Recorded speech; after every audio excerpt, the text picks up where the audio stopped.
wellness is about self-care. It's what I do myself, my active pursuits to keep healthy.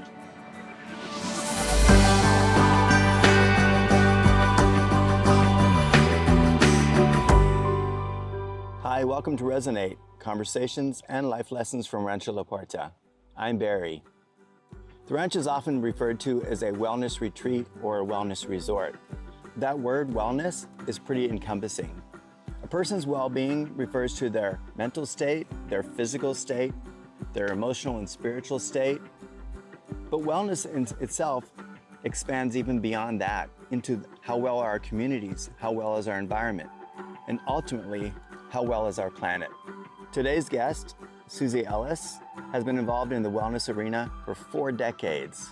In the mid-70s, she met our co-founder, Deborah Zake, who hired her to work at the Golden Door Spa. Since then, she's traveled extensively around the world, studying the spa industry, studying the wellness industry. Currently the CEO and chairman of the Global Wellness Institute and the Global Wellness Summit. Susie also serves on our board of advisors here at Rancho La Puerta and has done so for the past 20 years. I'm looking forward to today's conversation.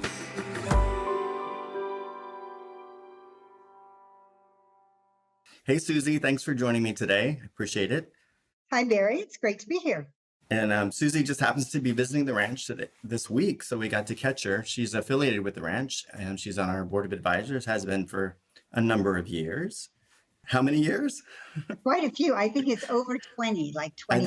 I think it's over 22. So that's when I met you. So she's the chair and CEO of Global Wellness Institute, and also the co-founder and chair and CEO of Global Wellness Summit. So there's a lot of wellness in what you do. So I would kind of like to, I definitely want to talk about both of those institutes, some of the trends, what they do, but I also want to find out about you and how did you get into wellness? Because I believe, if I'm right, 2015 is when the institute started. Is that correct? That's right. That's not very old for an industry. It's less than 10 years. So, and I feel like wellness as a word has gotten really popular maybe in the last 20, 25 years. Is that accurate to you? I would say less than that, really. I mean, even 10 years ago, we used the word spa for a very, very long time. And then wellness started being used. But for it to become the word that is, talked about all over the world now, I would say the last 10, maybe 15 years. Yeah. So for you personally, what does the word wellness mean? For me, wellness is about self-care versus healthcare or, what medical people do. It's what I do myself, my active pursuits to keep healthy. So to me, the easiest definition is wellness is about self-care. So self-care being your mental care health, your physical health, your spiritual health. Body, mind, spirit, anything that a person does. And, it could be beauty treatments. It could be nutrition. It could be physical activity. It could be spiritual, emotional. We're so multidimensional. And anything that I do myself, like being here at Rancho La Puerta, any of the activities that you offer, those are Right. things that are under the wellness umbrella in my view. When do you see the trend of going from, because we're listed as Rancho La Puerta is listed as a fitness resort spa, but I would call us a wellness retreat. So when did you think that word spa and wellness started to exist together, coexist, and maybe wellness kind of took a different turn? So the word wellness actually appeared on the scene in 1979 on 60 Minutes. Dan Rather did a session, and behind him was the word wellness. And we have the clip, and it says wellness. And he says, now, what does that mean? You've probably never heard that word. What does it mean? Is it the opposite of illness? And then he goes into it and interviews people. So in 1979, the word wellness appeared on the scene. However, it was brand new. It was brand new to most of the audience. And then spa was a term that we used for many, many years. I have been in this industry for 50 years. In fact, I met Deborah 50 years ago in 1974. So, spa was for a very, very long time and still is a very, very popular term. But there's so many different ways to describe spas. And so the term wellness came about because the word spa has a little bit of a liability in that it's elitist. It does sort of indicate, high level, it's expensive and Right. so on. Whereas wellness is really more for everyone. And so when I started the Global Spa Summit 18 years ago. And we were the Global Spa Summit for several years. And then we changed to the Global Spa and Wellness Summit about 4 or 5 years later when we saw that wellness was getting the attention of governments and businesses. More so than spa. So we were spa and wellness for a long time. And then we took the spa term off of our title and became the Global Wellness Summit and the Global Wellness Institute because we look at it as an umbrella term, and spa is part of it. But thermal mineral springs is part of it. Wellness tourism is part of it. Nutrition is part of it. Beauty is part of it. There are a lot of pieces of it, spa being one of them. But the overarching is wellness. And to your point, Barry, you asked about a lot of people use different definitions. And here's how I feel about it. It's fine. People can use whatever word they want because to them, if it's a wellness retreat for you, that's great. For some people, it's a spa retreat. For some people, it's a fitness farm. So you can use all those words. And same thing with the word wellness and well-being, because there's lots of, is it wellness, well-being? It can be a lot of things, and it's okay to have all that vocabulary, is what I found. Yeah, I know, I agree. And I think just the word, like you mentioned, wellness seems more inclusive of so many more things because I think especially when I started working here 25 years ago, a lot of men wouldn't come here because it was called a spa. But when you open it up to wellness, then it's more inclusive of it's for everyone and everyone's health. So you did mention 1974 when you met Deborah, but you're kind of ahead of the curve. How did someone like you get interested in wellness? Because it wasn't around in 1974. No, in 1974, what was attracting someone like me was physical fitness. I was an aerobics instructor. There was no spa industry and there was certainly no wellness industry. However, there were places that were teaching exercise, there were health clubs. And so I started teaching aerobics and I ended up working at the Golden Door. So I started with that journey. And I would say I've probably, including with Deborah, been part of forging the way forward, seeing what is resonating. And Deborah, such great, marketing, what's resonating in magazines and newspapers with governments and so on. So it was an evolution.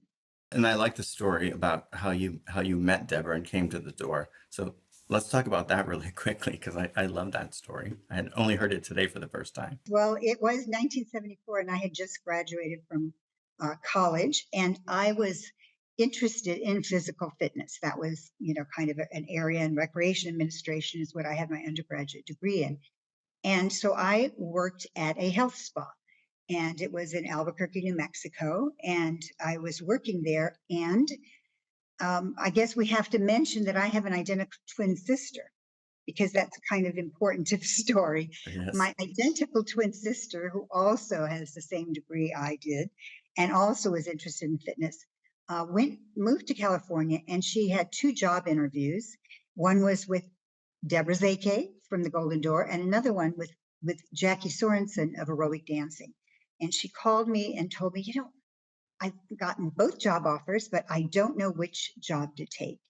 And so I said to her, I said, well, whichever job you don't take, I'd be interested because I want to move away from Albuquerque to California.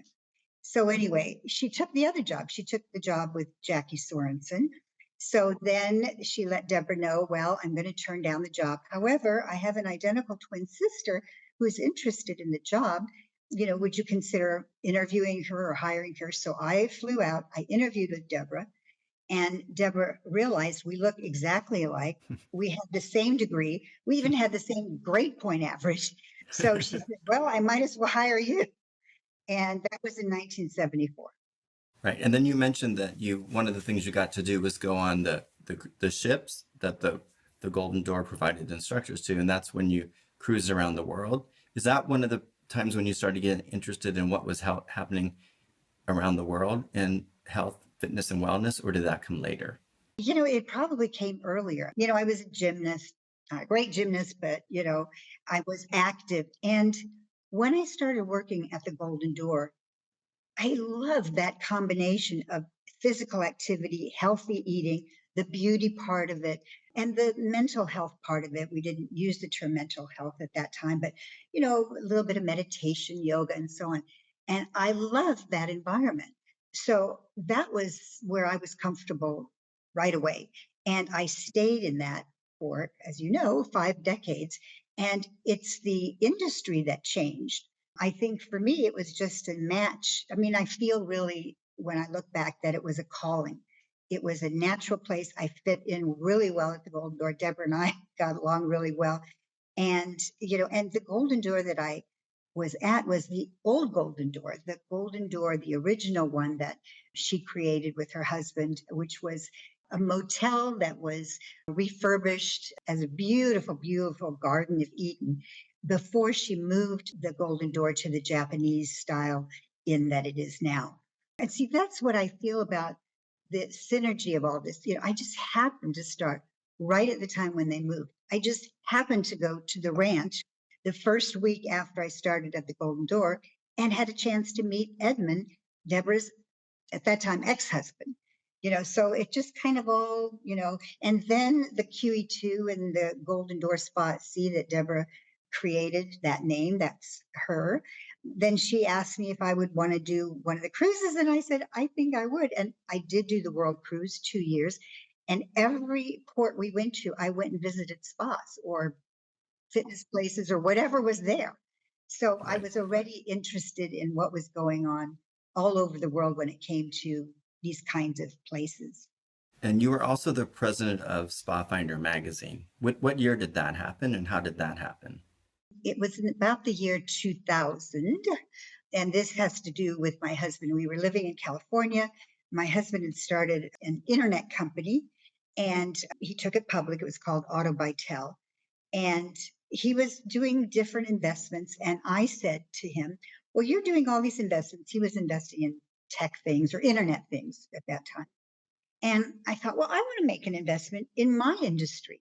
And I knew the guy that owned a Spa Finder magazine in New York. And I knew that he needed money, that he was kind of running out, he was struggling. So I thought, well, why don't we invest with him? So that's how it happened. We actually first just made an investment, not thinking that we would be running it. We just said, okay, here, Frank, here's some money, take it, but a year later, he was running into trouble and he needed more money. And that's when my husband said, we are not giving him more money. We're either going to New York to run this ourselves or we're going to pull the plug.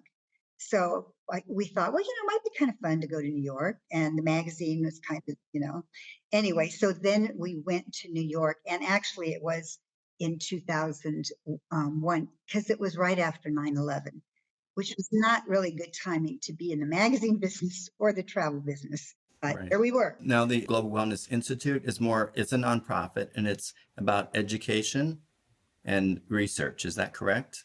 What happened is that the Global Wellness Summit, so we're doing Spa Finder magazine. We expanded it into Spa Finder gift certificates, which became the most visible part of it. And we also started something called Spa Booker, which was technology for booking in spas because that wasn't happening at that time. So we were involved with all that, and there was no global event for the spa industry. So I was flying to Europe to go to their, events, and Asia had some events. iSpa's the event here in the US. And so a group of us were talking and saying, there's no global event. And we thought, maybe we should do a global event. And so what happened is that my husband and I had gone to the World Economic Forum in Davos 2 years in a row because he was invited. I went as the spouse, but he was invited because he was an internet pioneer. So he was invited to speak and so on. So I went, I loved the World Economic Forum. I loved the format. It was more of a think tank. It was getting people together to talk. And, it wasn't, a trade show. It was like really people who own companies getting together and trying to, improve the world. So when we thought about doing a global event, we thought, let's model it after the World Economic Forum. Let's make it invitation only. So we are inviting owners of, uh, you know, spas and wellness centers or equipment companies or, or travel agencies, people who are in the business at the level where they are decision makers. So that's what we did. And we did the first Global Spa Summit in New York. We were at the Waldorf Astoria because we wanted to pitch it at a high level, stay at a nice place, go to nice restaurants, have, high level conversations. And that's what we did. So that was, I think, 2008. What we noticed the first year, there were about 170 people that came to the event, is that there were no statistics in our industry. There's no numbers in our industry. There wasn't even an industry. So we thought, we need to invest in getting some numbers. So I had seen on a website at that time a golf study that showed all the numbers of golf courses there were and what their revenue was and how much they contributed to the economy and so on. And I thought, that's what we need for the spa industry. So I called the company that had done that report, and that was SRI International, which is Stanford Research Institute. They had done that study. And I said, I want to do a study. I want to hire you to do a study in the spa industry, kind of like that. So that's what we did. And the next year we had fabulous numbers. And it was the first time there were ever any numbers. And then we decided that, okay, we invested, it was quite expensive to do this study. We wanted to give it away because we felt like it was important that more people knew these numbers than it was that we would, be able to sell it to, a handful of companies that were well financed. So we gave it away on the internet, all these numbers. And that's when people realized, wow, the spa industry is pretty large. It's not just one place here and one place there, but you add everything up because then, in the report, what our researchers suggested is that we look at the categories: day spas, medical spas, resort spas, destination spas, Ayurvedic spas, Banya spas, all these different kinds of spas. And then you can add the revenue from all of them up. And now you have a number that people are paying attention to. And that's what happened. And so what happened is we did this research. The next year we did another research project. This one was on wellness. I think that was like about 2009 or 10. So really that would be the time, maybe 14 years ago, when we, wellness became more of an understood word because we did the whole history of where the term came from. So here's what happened. We had all this data. People were quoting it all over the place, and they were crediting the Global Spa Summit for the data. Well, that didn't really make a lot of sense. It doesn't have a lot of credibility when you quote a study from a summit.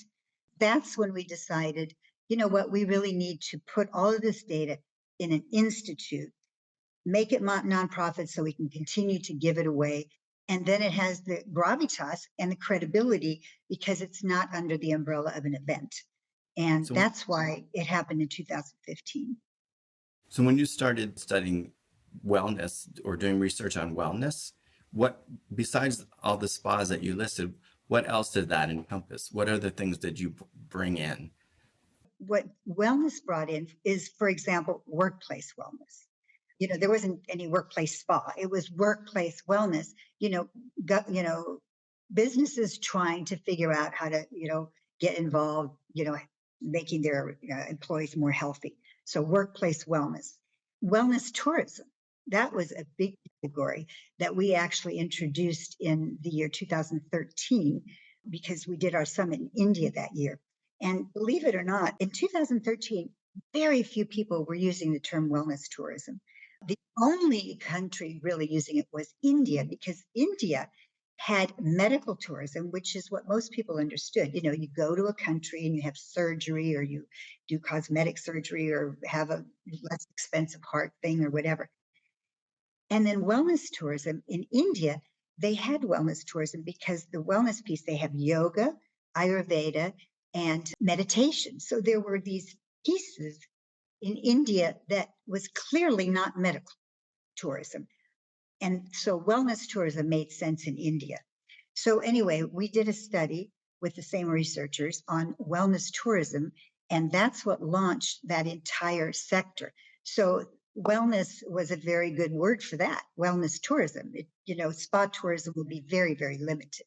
So Right. wellness opened up the possibility of including travel to do things like traditional Chinese medicine in China or onsens in Japan. And so that was a really exciting category. Then, wellness real estate. Eventually, years later, we introduced that. So the wellness term allowed a lot of new pieces to be under the umbrella of wellness that spa would not have done.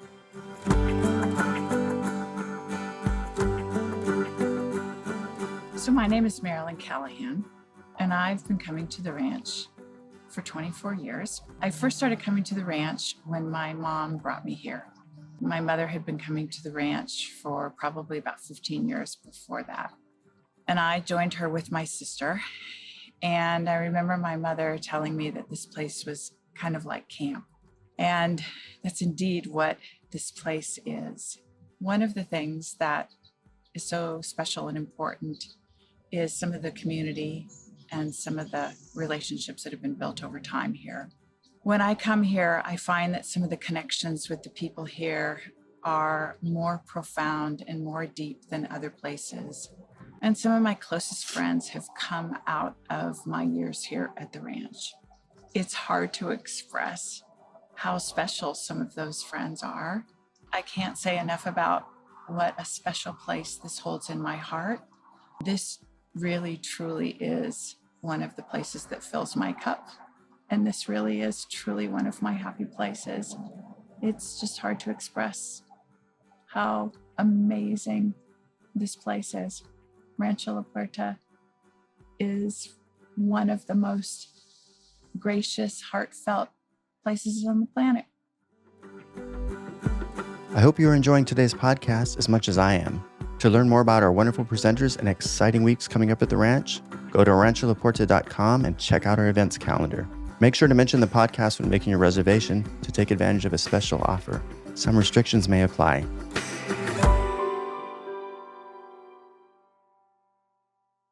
I was fortunate enough a couple of years to attend the summit, the Wellness Summit in Tel Aviv.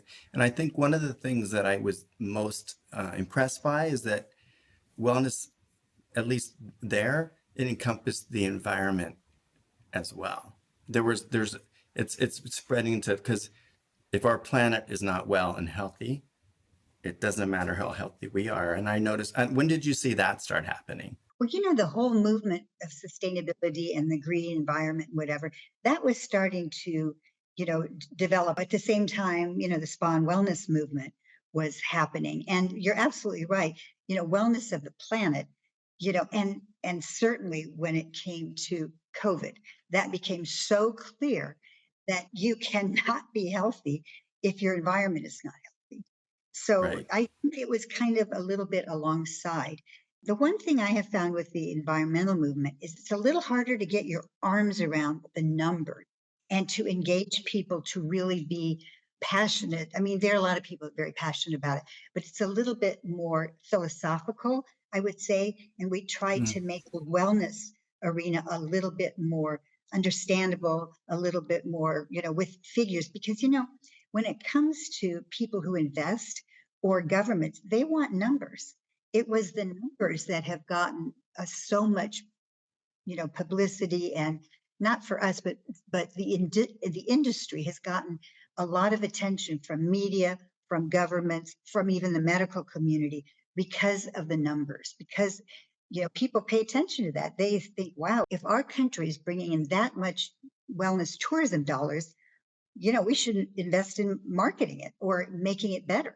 Do you notice a difference around the globe of what is important in different regions when it comes to wellness? Because I noticed that the U.S. is a leader in the money that we spend in wellness by a long Yeah. shot, right? Like I think it was $1.8 trillion for the US. Well, the whole total global number is 5.6 trillion. And Wow. that is huge. And the US is number one, China is number two. And you're absolutely right, the US. But the US is a big country with resources. So, Right. but your question about different emphasis, is that what you were wanting Yeah, to know? that's my question. I'm curious about around because to be honest, there's places and like in Africa and other countries where wellness to them is clean water, finding something to eat, and a place to sleep. For them, that's wellness, right? That's So true. so I think it's kind of different because I mean I've heard people in a way kind of criticize saying, wellness is for wealthy people, but the word wellness is more encompassing than that, and it can mean a lot more things. And it's an issue we are aware of, and we are collectively making an effort to recognize that wellness in a lot of places does cost money, and it not everyone can afford it. So we have to make an effort to make it accessible for more people, but also to help people understand the definition of it. I mean, going for a walk in nature, that's wellness. You know, Yes. quitting smoking is wellness. And, I would give a shout out to Belgin from Global Wellness Day. So when she started Global Wellness Day, and I know, Barry, you're aware of that, it's the Yeah. second Saturday every June. And it's one day, and everybody who is in wellness is encouraged to give something away, to invite people who couldn't normally afford to maybe come to a fitness class or couldn't afford to have a massage or just anything that if you're in wellness on that day, you give it away, you bring other Right. people in, introduce them. So there's those kind of efforts we have with the Global Wellness Institute. We have a wellness moonshot, which is a world free of preventable disease, and we also endeavor to spread wellness to more people and to help. In fact, we're going to be launching a program called Well Together, that now, because being together that's part of wellness, is having Yeah. friends. Community is wellness. Yeah, I believe. Community is wellness, and the ranch does that so well, and the Golden Door did that so well. So our wellness moonshot, which is where we meet on the full moon every month and incorporate things with businesses and so on, the emphasis is going to be well together, so that we are encouraging friendships and people doing things together, whether it's fitness or eating healthy or some education program. Is that something that anyone can join? Yes, yes, yes. And how do they join that? The Global Wellness Institute is globalwellnessinstitute.org. And on that website, there's most everything is free. First of Right. all the research we do, we give it away. So Yeah. anyone can go to the website and download any of the research that we have. The Wellness Moonshot is we have activities, we have webinars or master classes, and people can join those. And we also have initiatives. So there's like a wellness for cancer or wellness for children, hydrothermal standards. There's so many. We have 33 initiatives right now.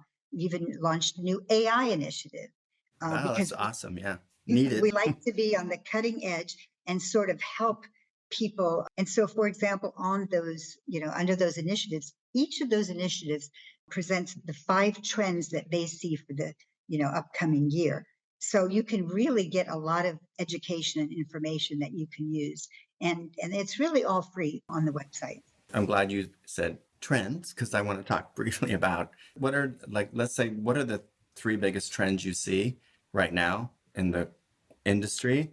And then the second part of my question would be, what are 3 areas that you would love to see us putting more attention to in the future? What we have learned to do is, we have this Global Wellness Summit. We meet, and then it's usually in the fall. This year, it's going to be in November, actually, in Scotland.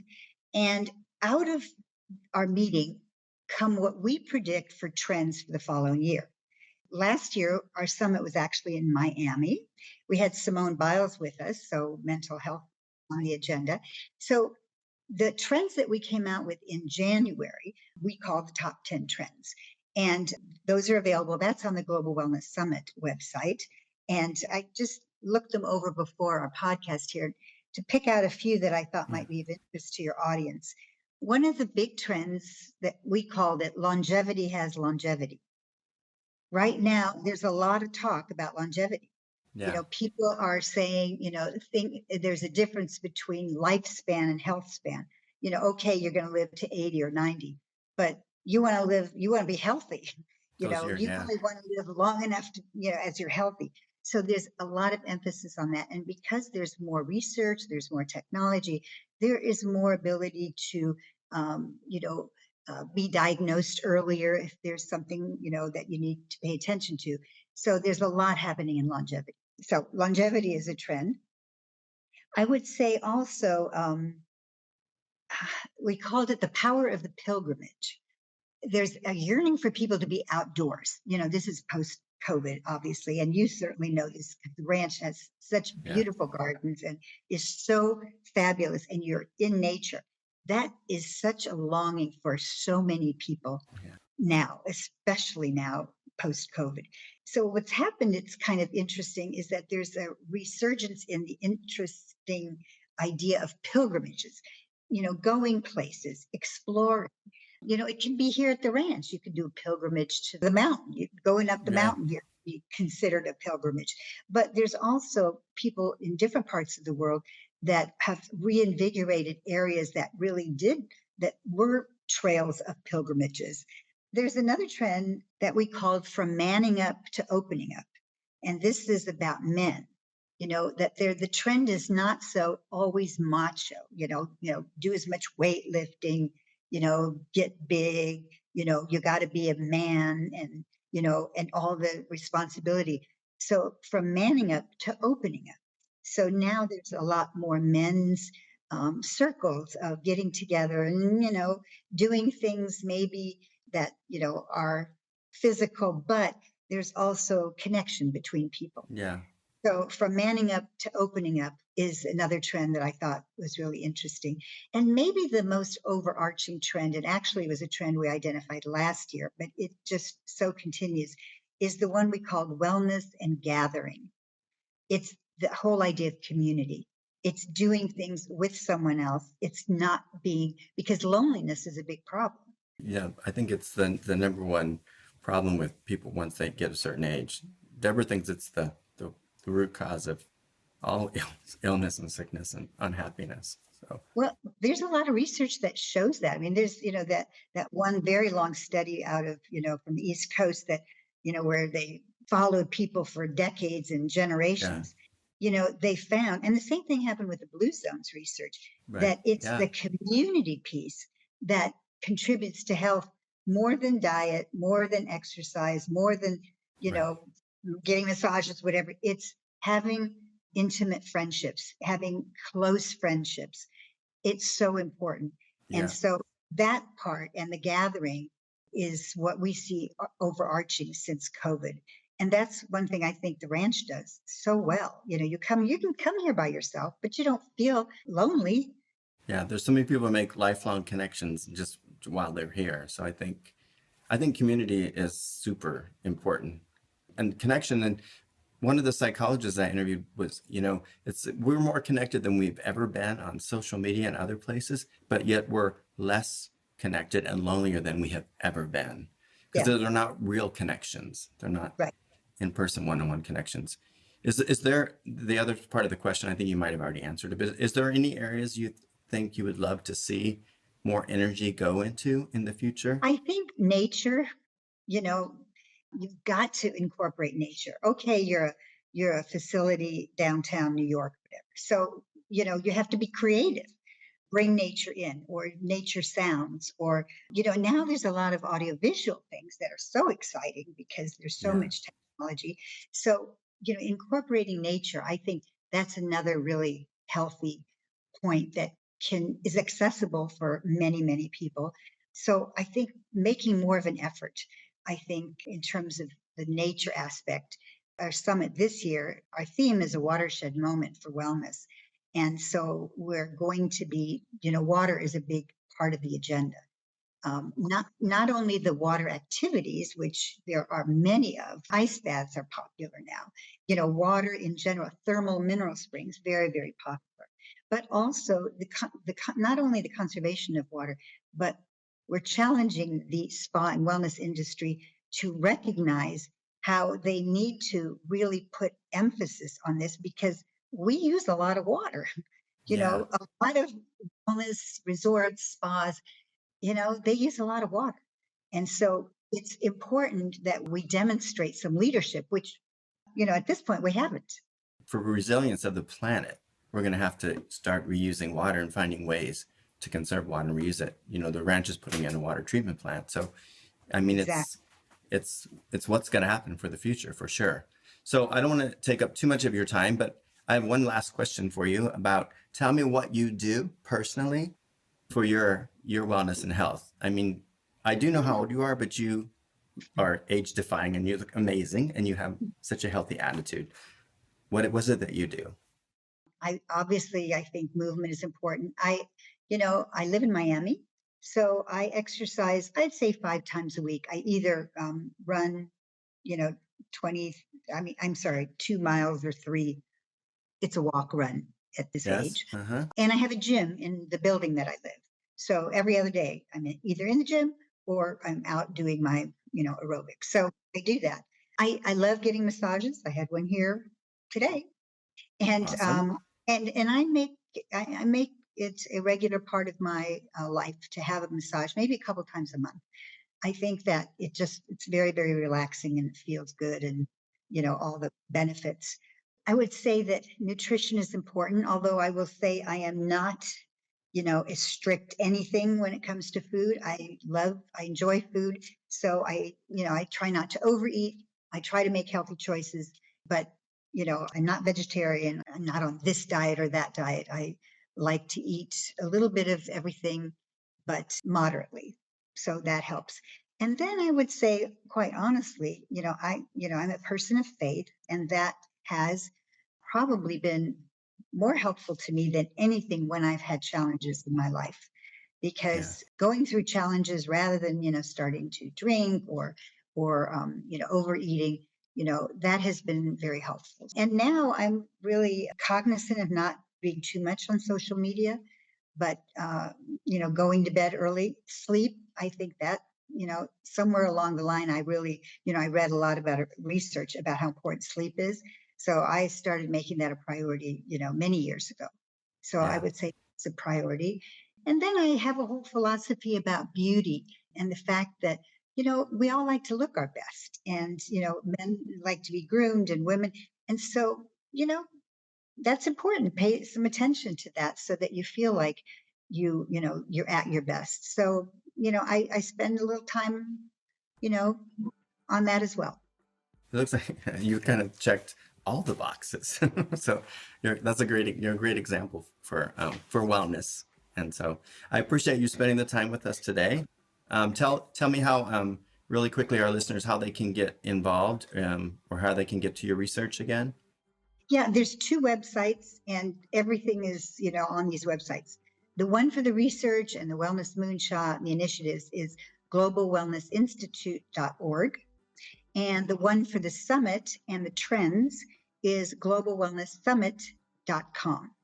And they can go to those websites. There's lots of information and, a lot, pictures and, memories and, you know, there's a lot there. So those would be the ways for people to get involved. And we do Global Wellness News on Tuesdays and Thursdays. So they should just sign up for the newsletters. They go to one of the websites, sign up for the newsletters, then they'll be in our database. And then we send the latest news, like, there was just an announcement about Ariana Huffington and Sam Altman from ChatGPT getting together on an AI health coach.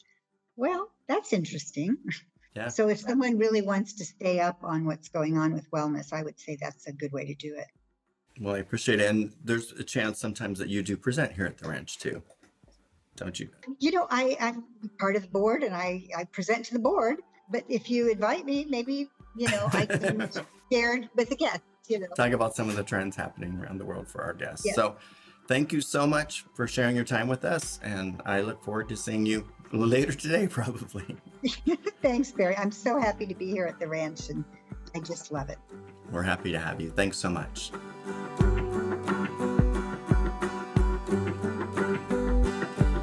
Wellness is a pretty big word. It encompasses, well, if I think about it, it encompasses everything. Everything falls under that wellness umbrella. For me, wellness is the difference between just surviving and thriving. In today's talk, Susie mentioned that self-care is a big part of wellness. It starts with the individual and then it branches out from there. If you look at an individual's health and well-being, you have to look at their mental and cognitive health, their spiritual and emotional growth and health, and their physical vitality and health. I feel like our guests come to the ranch because they want to fill up their wellness cup. And then when they get home, it trickles out and spills out to their families, to their friends, to their communities, and ultimately to the planet as a whole. Because let's face it, if we don't have a planet that's healthy and well, it won't support our well-being either. I'd encourage you each to do something healthy for yourself on a daily basis. Maybe do something healthy for your community at least once a week. And hey, let's do something healthy for the planet every day. Till I see you again, I'm wishing you health and daily joy.